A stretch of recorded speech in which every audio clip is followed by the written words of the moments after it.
So here it is. Here's my number 32 meat grinder. It's kind of what I've made up. You see it's going about, I don't know, I think it's 60 something RPM. I can post that later, do all the math. Just go ahead and turn it off, show you guys that it works, and go ahead and talk about it. So the design I went for was everyone had like a flat plate, something like this that they had been using it, like a 2x12, and they had mounted everything there.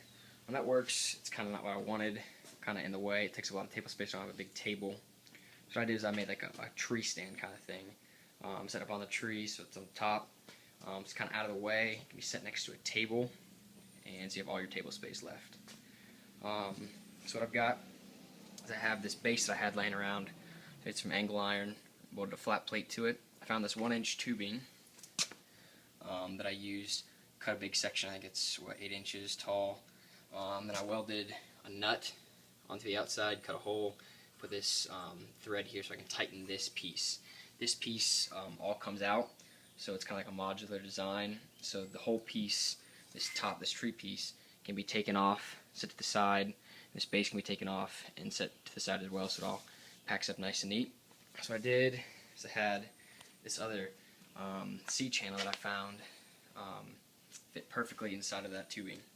So as I cut some pieces, I think these are 3-inch pieces here. There's one here for the pulley. I cut those, and then did the same thing. I welded a nut and a thread on there so I can tighten it down, make sure it doesn't move.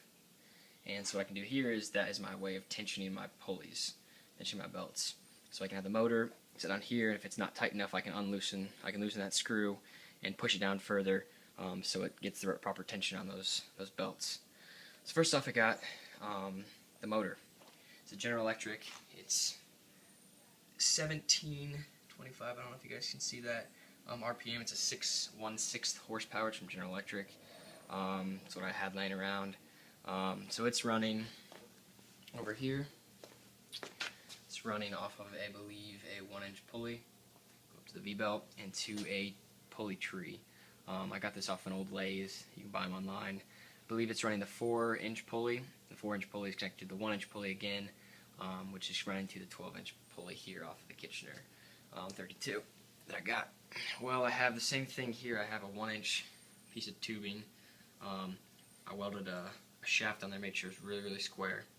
I have these 2 lock washer nut things here, and I've got 2 Delrin, I guess, bushings. So this thing runs really smooth. And this is running the 12-inch pulley, like I said. So what I can do is, if it's running too fast or too slow, I can vary which pulley it's running off of. So I can run to the bigger one, and then to the smaller one again, and it'll run faster, and vice versa. What I have here is 2 slots that I had cut, so I can move this thing back and forth, so it can actually accept the different, I guess, pulleys. So where I mounted it, had this a piece of angle iron here that I had on top, welded to the top.